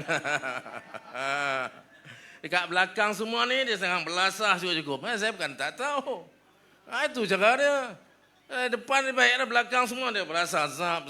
Ya. Tak ada. Itu jasa. Tapi kita nak heran apa? Saudara? Nak heran apa? Kita ni rakyat. Raja pun dia tak kenal jasa. Raja ni, ini Sultan tempat saya berdiri ni. Sultan Pahang ni. Dia angkat sumpah jadi Perdana Menteri, Sultan ini. Betul? Masa ni Sultan ini yang jadi agung. Dia bukan majoriti pun besar. Bukan ada majoriti pun. Hanya kerana ehsan Sultan ni, dia jadi Perdana Menteri. Kalau memang kamu menang besar, majoriti, tak apa lah. Tak tutang budi lah dengan agung. Dengan Sultan pada masa itu. Agung. Pada masa itu. Tetapi kamu tak ada majoriti. Hanya betul ehsan yang Bertuan Agong ni. Bagi ruang baru jadi Perdana Menteri. Angkat sumpah jadi Perdana Menteri. Buat apa? Ada ingat jasa sekarang? Kalau dia ingat jasa, tak adalah baru ni Dewan Negeri Pahang. Apa Tengku Mahkota cakap? Apa Tengku Mahkota titah baru ni? Itu orang tak kenal jasa tu. Dia boleh jawab lah ni. Ni satu biadab ni pandai cakap gadap kan, dia biadab. Tengku Mahkota raja buat titah dalam Dewan Negeri. Ada benda tak puas hati. Kamu pergi menghadap lah. Jangan jawab secara terbuka. Itu bukan cara jawab raja. Tak tahu ke? Apa dia tak faham? Mustahil dia tak faham, saudara. Sebab apa dia buat? Dia sombong. Dia angkuh. Aku sekarang Perdana Menteri. Ya, dengan Trump pun aku boleh menari. Main dia. Ya. Baru 3 tahun ni. Baru 3 tahun Perdana Menteri. Bayangkan kalau ada 10 tahun jadi Perdana Menteri kita. Mampus kita. Ya. Dia kurang hajar, dia jawab apa? Dia, saya hormat. Dia Tengku Mahkota. Tapi kena faham juga. Tengok, ada tapi lah semua. Dah lah kan patutnya dia kata apa? Dah, okey baik, saya ambil maklum. Saya akan menghadap secepat mungkin. Saya akan pergi ke Istana Pahang, menghadap dan bagi penerangan. Ya. Jawapan, apa pun tak kira. Saya menghadap.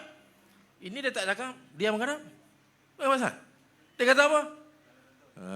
Saya minta Menteri Kewangan 2 pergi jawab, pergi menghadap. Pergi bagi penerangan. Tak kurang hajar. Tak kurang hajar. Ini betul-betul ni kurang ajar. Dia datang Pahang saudara, lempang je muka dia ni. Ya. Saya bukan main-main ni. Betul ni kurang ajar. Ini raja yang bagi kamu jadi Perdana Menteri tahu. Kalau raja lain. Ingat baik-baik sikit. Ni Agung sekarang ni. Ingat baik-baik. Saya bagi tahu kan, bagi kawan-kawan kita mana boleh. Kita rakyat kan, kita kena ingat sikit kan. Kalau jadi dia balik Johor, yang ni jadi Perdana Menteri, alamat. Sekarang iya tuanku. Iya tuanku. Fatih ni tak tutup tingkah tuanku. Fatih ikut tu. Balik aja pergi Johor. Hang dah Sultan tak ada Agung lagi. Nak tengok lah. Tengok. Pahang tadi apa? Dia boleh jawab apa? Saya hormat. Tapi kena faham juga. Peruntukan Pahang tu besar. Saya minta Menteri Kewangan 2 jawab. Peruntukan tu besar. Maknanya apa? Tak betul. Tengku Mahkota. Ini peruntukan Pahang besar. Memanglah betul besar. Pahang negeri besar. Betul? Dapat peruntukan besar apa masalah? Itu pun tak betul. Peruntukan besar, ia besar-besar mana? Ya. Besar kalau tak tahu besar, kena ketimbang. Itu ini betul-betul ketimbang, bukan dia punya ketimbang. Dia punya ketimbang, bohong. Kari sebut banyak kali dia bohong, menipu kan. Itu ketimbang, orang parlimen dia faham lah. Disebut ketimbang dia, menipu. Tapi sebenarnya dalam Dewan Bahasa, ketimbang tu apa? Ketimbang tu berbanding. Berbanding. Betul peruntukan besar pada Pahang. Berbanding Pulau Pinang tu apa? Barulah kita tahu adil tak adil. Dia sebut peruntukan besar. Memang besar. Memang 10 bilion mungkin. 15 bilion mungkin. Tak sampai pun saya rasa. 45 bilion ada Pahang. Dia bagi, kan? Tak sampai 10 bilion. Pulau Pinang dapat apa? Pulau Pinang lagi besar, lagi kecil. Berapa? LRT saja 18 bilion. Satu projek 18 bilion. Satu projek 18 bilion. Itu pun tipu dulu. Mula-mula dia kata 10 bilion. Mula-mula awal-awal tu dia kata LRT Pulau Pinang kita akan buat tanpa menggunakan 1 sen pun duit kerajaan. Tengok. Bila dia sebut sen, dia tekan sen, menipu lah tu. Ini saya bagi petua pada orang Cakantut. Dia tekan lebih tu, menipu lah. 1 sen tak pakai. Dia sebut, saya bukan bohong, pergi tengok fakta. 10 juta dia tak guna. Kita akan gunakan ini inisiatif swasta. Tak guna 1 sen pun duit kerajaan. Lepas 6 bulan apa cerita? Dia suruh Menteri Kewangan 2 buat kenyataan. Apa kenyataannya? Kita ambil alih. Kerajaan ambil alih projek LRT. Apa makna dia ambil alih? Ambil alih maknanya kerajaan lah bayar. Bila kerajaan bayar, duit siapa? Duit rakyat lah. Mula-mula kata 1 sen pun tak ada. Pakai duit rakyat. Lepas tu sekarang 10 bilion. 10 bilion. Tak habis cerita. Lepas 6 bulan, Anthony Locke pula. Ni DAP ni lah. Yang kurang hajar ni. Kan, hari ni tengok dekat TV kan, punya kurang hajar budak ni kan. Kata apa? Disebabkan kos tinggi dan sebagainya, macam-macam lah. Maka dinaikkan daripada 10 bilion kepada 18 bilion. Duit rakyat semua. Baru satu projek. Bukan keseluruhan peruntukan untuk Pulau Pinang. Baru satu projek 18 bilion. Projek lain. Maknanya berapa? Puluh bilion untuk Pulau Pinang. Habis yang Pahang ni, kamu kata besar-besar, memang besar. Memang bilion, 5 bilion, 6 bilion. Tapi banding Pulau Pinang, ketimbang Pulau Pinang, berapa? Adil ke tak adil? Tak adil. Inilah dia masalah Anwar Ibrahim ni. Dia menipu. Kurang hajar. Dengan kita tak kenal jasa tak apa. Raja. Dulu sebelum ni, dendam. Dendam Datuk Najib. Satu hal lah Datuk Najib. Kita sokong ke dia salah tak salah, itu proses mahkamah. Dia dah masuk penjara. Tapi ada titah raja. Raja ni pun ada hak dia. Kita negara raja berperlembagaan. Demokrasi berparlimen. Ada. Hak raja tu ada. Jadi bila dia dah buat titah perintah tahanan rumah, kita kena aku. Mengapa dia tak aku? Sorok sini. Sekejap kata tak ada. Sekejap kata ada. Mula langsung tak ada. Bila mahkamah dah ada, sampai istana Pahang kena buat kenyataan. Kata ada. Tak kurang hajar. Ustaz. Istana kena buat kenyataan. Kamu Perdana Menteri, kamu buat apa? Dan ini Sultan yang pernah jadi agung yang kamu hantar pulang ke Pahang. Sehari sebelum dia pulang itu, dia sign titah tahanan itu. Dia boleh bohong, Ustaz. Inilah dia, Anwar Ibrahim. Sebab tu, negeri saya Selangor. Cerita babi dah pula, tak habis kan. Babi lah kan. Dia boleh mengadap. Dia boleh pergi mengadap. Sultan Selangor ni. Sultan Pahang dia tak nak mengadap. Dia buat kurang hajar, dia kata Menteri Kewangan kedua pergi jawab.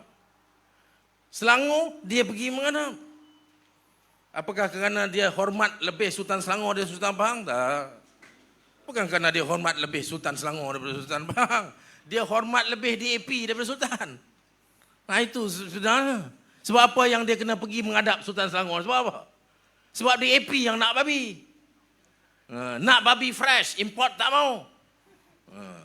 Sultan dah buat kenyataan. 3 kali buat kenyataan.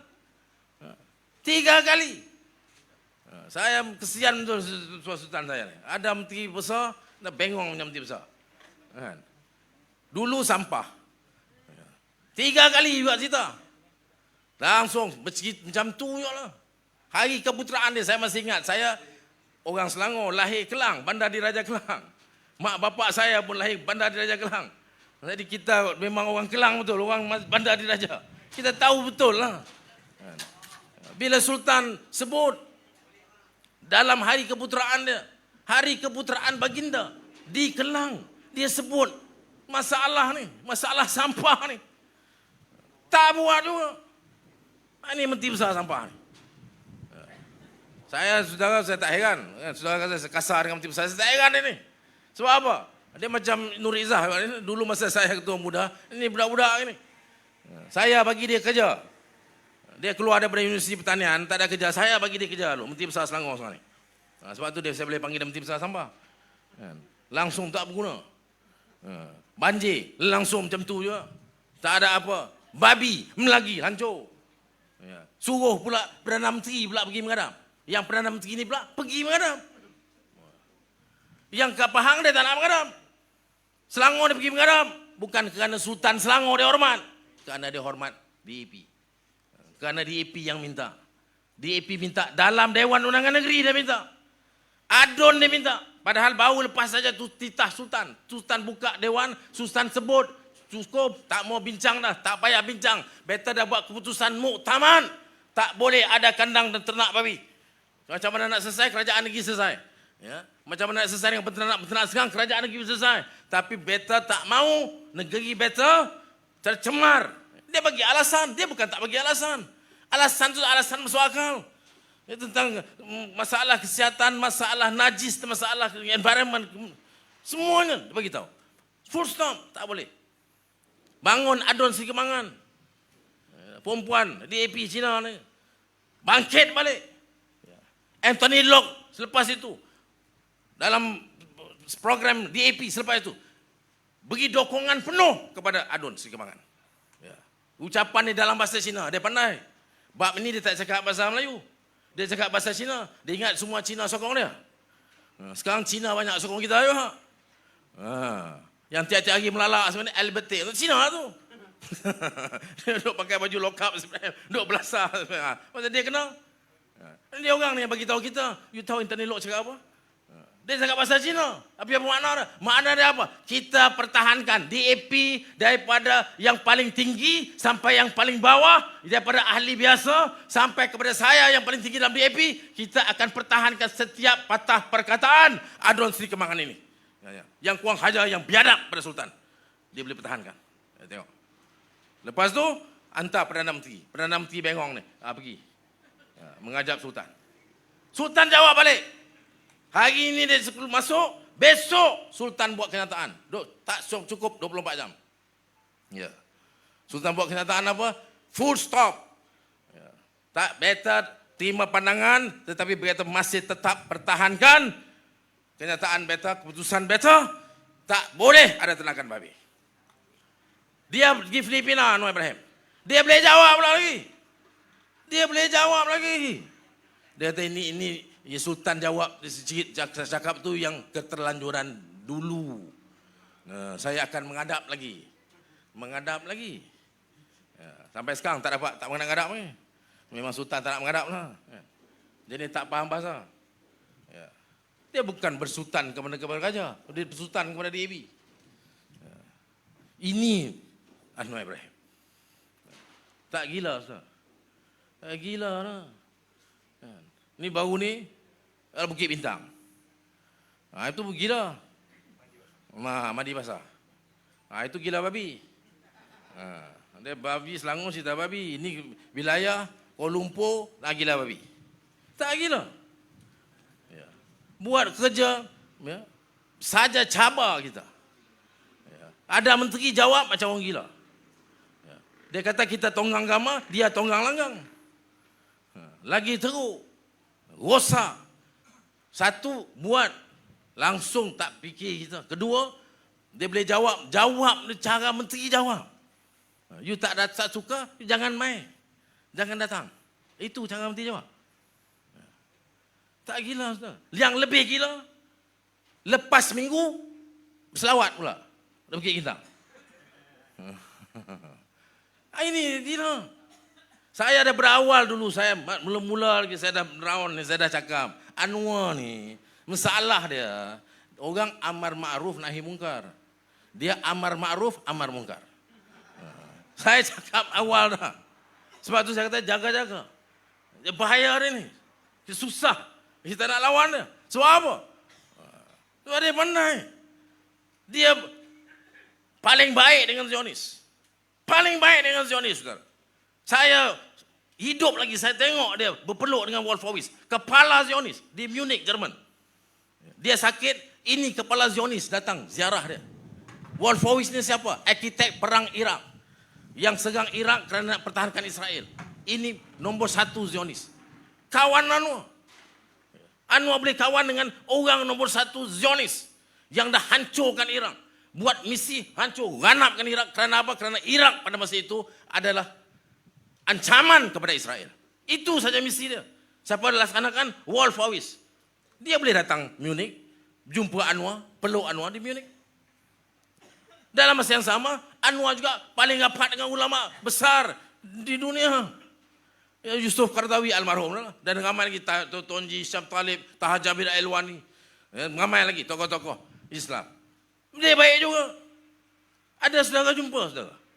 Seorang pemimpin yang paling baik dengan Zionis, dalam masa yang sama paling baik dengan tokoh-tokoh Islam. Ada saudara. Ini amar ma'ruf amar mungkar.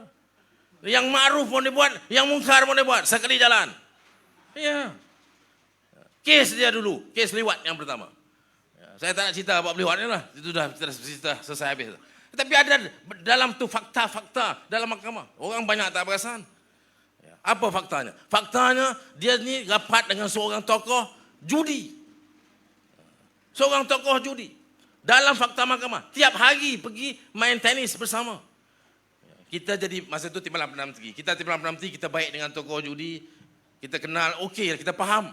Jadi Timbalan Perdana Menteri, you kenal semua orang. Tetapi yang ini, tiap hari main tenis. Tiap hari, hampir setiap hari. Tidak ada orang yang lebih rapat dengan orang ini.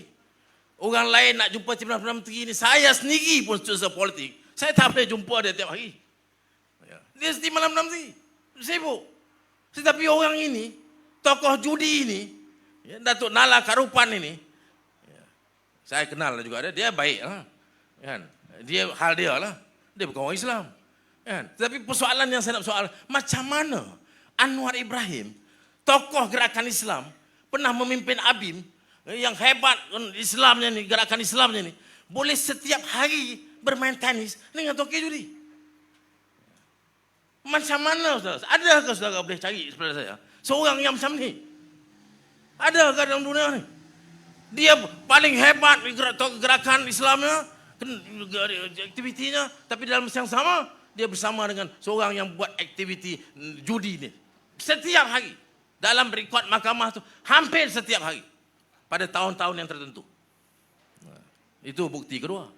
Bukti ketiga, sekular. Di Kelantan baru-baru ni. Ini yang baru. Dia jumpa ulama-ulama Kelantan, dia kata apa? Dia kata, saya alhamdulillah dapat jumpa ulama-ulama Kelantan. Di Kelantan dia kata. Saya habis hati lah. Jadi sebab tu hamba bagi 20 juta peruntukan tambahan. Konoklah ulama-ulama ni. Lepas tu dia boleh cakap lagi. Sistem pondok ni kita kena perkuatkan. Kita kena perkukuhkan. Inilah benteng umat Islam.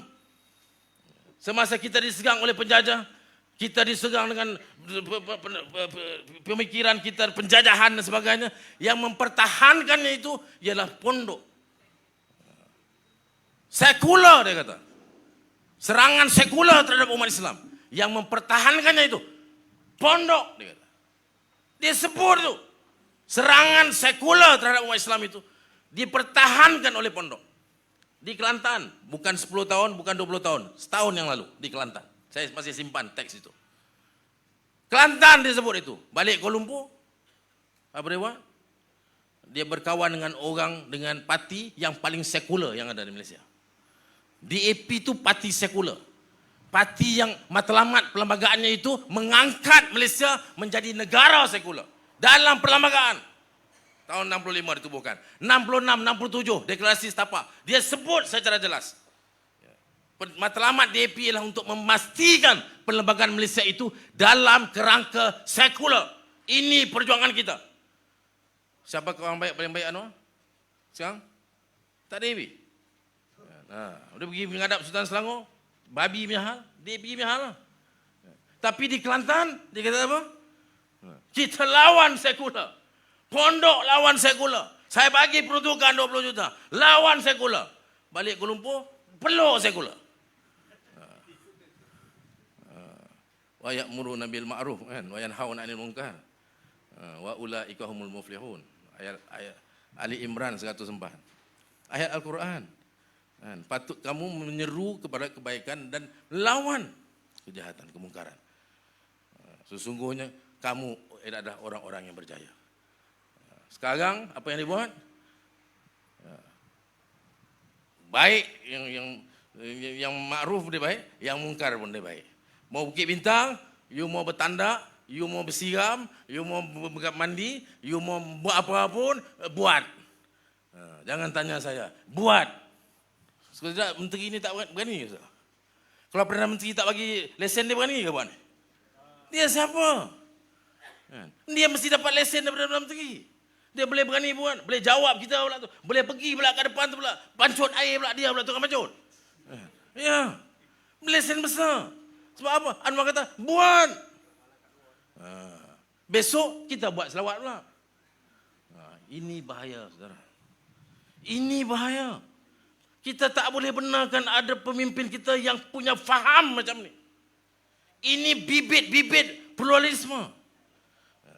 Ini satu hari nanti, dia akan kata apa?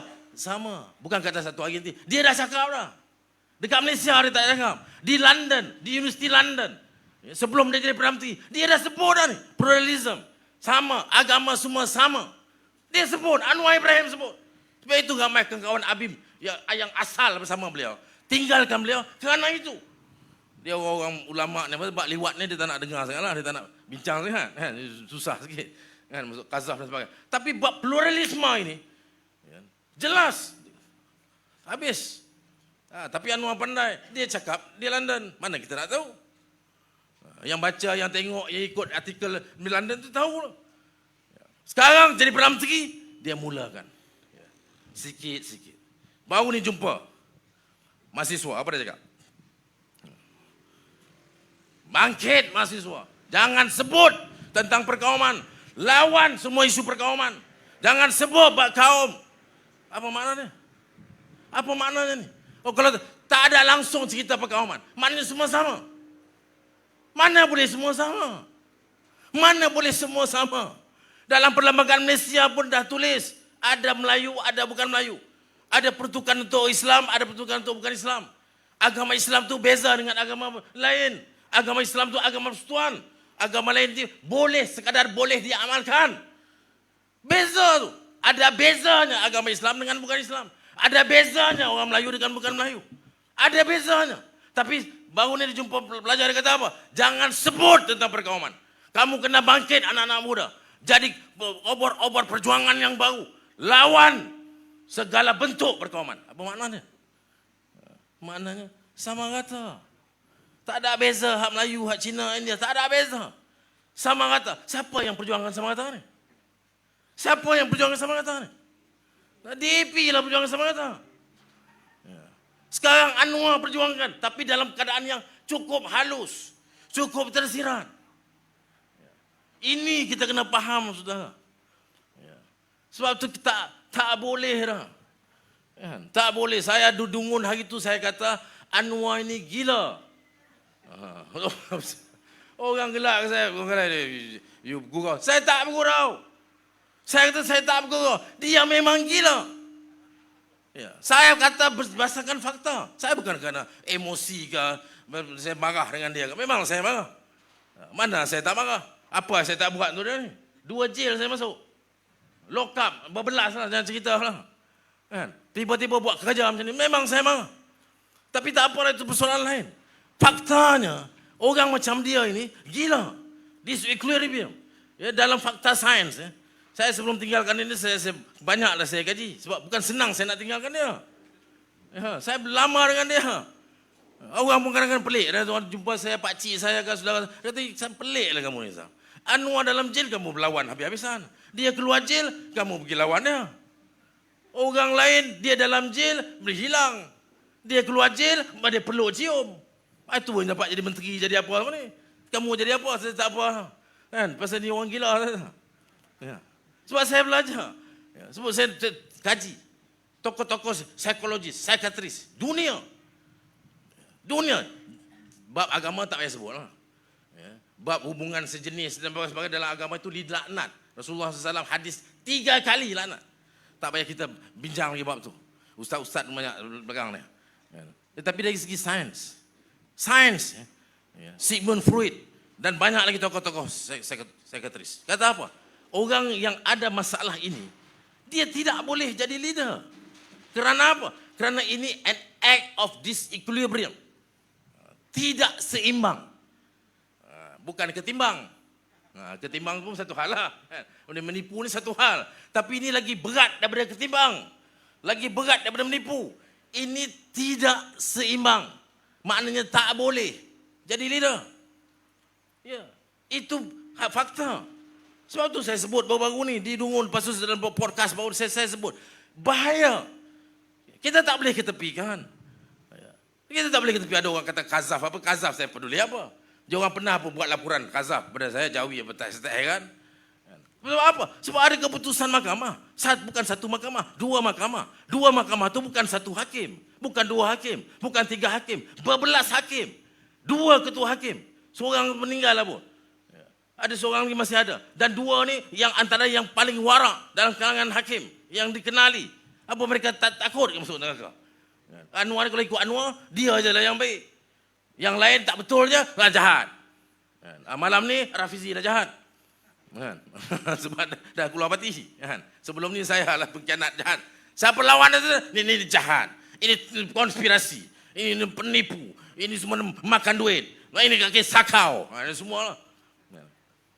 Tapi keputusan mahkamah kita tak boleh tolak tepi. Saya berani sebut dan dia tak berani nak saman. Sebab apa? Sebab saya berdepan dengan dia. 4 mata saya tanya dia bab ni. Saya tanya macam mana ni bos? Orang yang bebaskan you bukan orang yang tak bebas. Kes pertama tak bebaskan. Mahkamah yang awal memang tak bebaskan. Tapi mahkamah akhir, mahkamah persekutuan. Kes pertama, belum kes Saiful. Kes pertama, sebut. 2 bebaskan dia. 1 tak bebas. Sebab tu dia bebas. Tetapi dalam conclusionnya, ketiga-tiga sebut, peristiwa itu berlaku. Aktiviti itu berlaku. Saya kata you kena jawab ini. Sebab you tak boleh kata dia orang kena makan duit. Dia kena ni dengan songlap duit. Tak ada. Sebab dia bebaskan you. Dia kata okey, I nak jawab. Akan jawab. Suruh mahkamah. Masa tu kapal sing ada. Jawab. Dia tak buat sampai sekarang. Saya berdepan dengan dia. Sebab ini benda penting. Sebab tu saya berani cakap. Dia tak boleh jawab saya. Saya tak boleh kompromi, sudah. Bab ini saya memang berdepan. Ada baru ni seorang kawan saya pula. Kawan baik. Sama reformasi orang. Kawan baik. Keluar video dia. Kan? Kabur lah apa. Saya depan dengan dia. Saya berdepan dengan dia. You kena jawab mana? Tak jawab. Saya tak boleh sokong. Politik lain cerita lah. Sekarang dia bukan parti kita lah. Bukan parti. PAS ni tak ada yang kabur. Semua jelas. Alhamdulillah. Ini parti lain yang ada dalam koalisi kita. Tak kabur. Saya tak boleh bagi sokongan. Saya cakap terang-terang. Politik lah. Tapi dari segi prinsip, tak boleh. Dia tak boleh jawab. Sebab saya berdepan. Saya bukan sekitar dalam ceramah macam ni. Saya berdepan. Sebab mereka bos saya dulu. Kawan baik saya. Kawan perjuangan saya. Bab lain tak apa. Bab ini tak boleh. Bab ini tak boleh. Di Indonesia sekarang tengok. Amin Rais. Tokoh hebat Indonesia. Lokomotif reformasi. Kalau dulu reformasi 1998, yang menggerakkan mahasiswa itu Amin Rais nama dia. Dia bukan saja tokoh hebat. Pernah jadi ketua MPR Parlimen. Dia juga ketua Muhammadiyah. NGO Islam yang terbesar. Ahli dia 40 juta. Ahli Muhammadiyah itu yang 40 juta. Lagi ramai daripada Malaysia ni. Ahli dia aja. Hari ini dia buat apa? Dia buat kenyataan. Ada ahli kabinet yang hubungan sejenis. Maka Presiden saya minta silakan minta dia mundur daripada jadi menteri. Itu baru jelas. Sebab itu bab Anwar saya tekankan tak boleh. Kita tak boleh benarkan. Alhamdulillah. Sekarang ni ramai anak-anak muda yang dah bangkit. Dalam beberapa hari ni dengan mahasiswa. Keadilan buat kenyataan. Anwar ni gagal. Saya tahu itu tamparan hebat bagi Anwar. Saya tahu. Saya kerja lama dengan dia. Anwar ni memang cukup dekat dengan anak muda. Ada sebab lah dia dekat kan. Sebab politik pun ada, sebab itu pasal lah kan. Dulu kita ingat sebab politik. Betul. Saya jadi susah politik dia, saudara. Dia boleh suruh arah saya pergi UK, jaga grup yang pandai-pandai UK isi, paling pandai dari UK ni, kerana dia kata Daim dah bagi 100,000 pound. Daim bagi 100,000 pound, masa you kena pergi counter. Padahal dia UMNO masa tu. Dia timbalan Presiden UMNO. Daim arwah dah. Daim ni bendahari UMNO. Tapi dia tak bagi ni. Dia nak mesti kontrol. Muda ni mesti dia kontrol. Sebab tu saudara tengok masa dia jadi Perdana Menteri, berapa banyak ada pergi universiti ni. Kan, dia pergi dialog sana, dialog sini kan. Dia dengan mahasiswa ni. Dia cukup dekat. Jadi sebab tu bila mahasiswa keadilan, bukan mahasiswa lain. Mahasiswa keadilan sendiri buat kenyataan. Keluar daripada keadilan. Itu tamparan hebat. Kepada beliau. 2 hari lepas, Asyik. Seorang nama Asyik, Ketua Pemuda PKR Wilayah. Dia juga bekas tokoh mahasiswa. Saya berjumpa dengan dia dulu. Saya sempat berjumpa dengan dia. Asyik ni sebab dia memang saya tengok masa jadi mahasiswa, dia antara yang berani dan konsisten melawan rasuah. Saya masa tu pernah sekali dulu satu ketika saya nak buat parti bebas rasuah, lawan rasuah, cerita pasal rasuah. Saya obses masa tu. Nak buat satu parti yang tumpu rasuah. Sebab saya kena jail dulu pasal OSA, kena keluar dokumen rasuah. Jadi saya memang obses. Saya jumpa Asyik. Yang bawa saya dengan Asyik ni Adam Adli. Kalau saudara kenal lah sekarang kan. Adam Adli. Masa tu dia baru habis belajar lah. Asyik ni orang yang cukup hebat, mahasiswa. Masuk keadilan. Saya pun heran sebab apa dia masuk. Kan? Tiba-tiba dia masuk. Saya ajak dia, saya offer dia jadi ketua pemuda parti saya. Parti bebas rasuah ni. Dia tolak sebab dia kata dia nak tumpu kepada C4. Dia buat NGO, ada satu NGO C4, dia bawa kerja kat situ. Jadi dia nak tumpu. Saya kata okey lah. Tiba-tiba dia masuk PKR. Saya kata macam mana dia masuk PKR ni? Kan? Tapi Alhamdulillah, betul. 2-3 hari lepas, dia buat kenyataan, keluar PKR. Makna dia apa? Maknanya orang yang waras, yang cerdik, tak akan duduk dalam PKR ni. Maknanya kalau ada lagi dalam PKR ni, tak waras tu. Tanya besok kawan-kawan ada jerantut yang PKR ni kan. Tanya, waras ke tak waras? Kan? Kalau di Jawa, Kelang tu, waras memang faham lah. Sehat tak sehat. Dan kalau betul, macam mana boleh sokong lagi? Tak ada dah. Yang muda pun tak ada dah. Ini asyik dia pun keluar dah. Dan dia sebut, sebab apa keluar? Kerana dia lihat sendiri. Dia ketua cabang, saudara. Ketua cabang Batu. Parlimen Batu. Dia ketua cabang. Bukan biasa. Ketua cabang. Ketua pemuda PKR wilayah. Maknanya dia duduk dalam kepimpinan. Dia sendiri boleh cakap. Saya keluar kerana apa yang saya perjuangkan, itu sudah tidak ada lagi dalam PKR. Asyik. Ya. Habislah. Hari ini Rafizi Ramli. Nik Nazmi. Saya ada sentimental value juga lah dengan diorang ni. Sebab saya yang bawa masuk mereka dalam PKR. Rafizi ni saya yang cadangkan beliau duduk dalam majlis pimpinan tertinggi. Masa tu dia belum habis belajar lagi. Kawan-kawan dalam majlis pimpinan tertinggi keadilan pada masa tu, saya ketua muda masa tu. Saya kata, saya sebut 2 nama. Untuk dimasuk, diterima jadi ahli majlis pimpinan tertinggi. Satu Adlan Benan Omar, arwah dah. Kedua Rafizi Ramli. Adlan dua-dua MCKK. Adlan Benan ni Cambridge First Class Honours. Dialah guru kepada Rafizi Ramli. Adlan pada masa itu setiausaha pemuda saya. Ya. Jadi dia yang kenalkan saya dengan Rafizi. Dia juga yang kenalkan saya dengan suami pertama Nur Izzah, Raja Syarif. Masa saya ke Cambridge masa itu, saya kenal, saya tengok baik budak ni. Saya tengok masa tu Nur Izzah ni puteri reformasi, macam-macam orang jumpa dia, bagi surat tu, bagi saya duduk pening. Kan? Jadi saya kena cari kena kahwin dengan cepat. Saya dapatkan Raja Syarif. Kan? Mereka dah berpisah lah. Kan? Tapi saya dengar masih baik. Ya? Di kalangan mereka. Itu jodoh dia lah. Kan? Tapi ini saya nak cerita. Rafizi. Saya bawa kepada masih tertinggi. Dan saya sebut, saya masih ingat. Kalau parti keadilan ni mau masa depannya cemerlang, mau ada masa depan, mau boleh diangkat lama sebagai parti, kena ambil anak-anak muda yang kuat, yang hebat. Dan saya tampilkan 2 nama ini, Adlan Benan Omar dan Rafizi Ramli, duduk dalam parti keadilan. Dalam majlis pimpinan tertinggi parti keadilan. Saya bawa usul itu. Ya, dan diterima. Masa itu saya ketua muda. Banyak yang tak setuju, budak muda. Terus jadi MPT. Tapi saya bawa. Hari ini apa jadi, saudara? Hari ini Rafizi keluar daripada parti keadilan. Maknanya tak ada harapan dalam parti keadilan ni. Nah, Rafizi ni pun ada perangai juga, bukannya baik sangat pun. Bukan dia baik-baik, tapi tak adalah terror sangat pun. YB Khairil tahulah dah duduk satu parlimen dengan dia kan. Dia adalah perangai dia, tetapi secara asasnya di antara yang hebat, yang cemerlang. Ya, bandingkan dengan anak-anak buah saya yang lain, Amiruddin saya sebut tadi, kan, MB Selangor. Berharap babi pun tak boleh jaga. Betul? Kan? Ada lagi anak buah saya, Samsul Iskandar.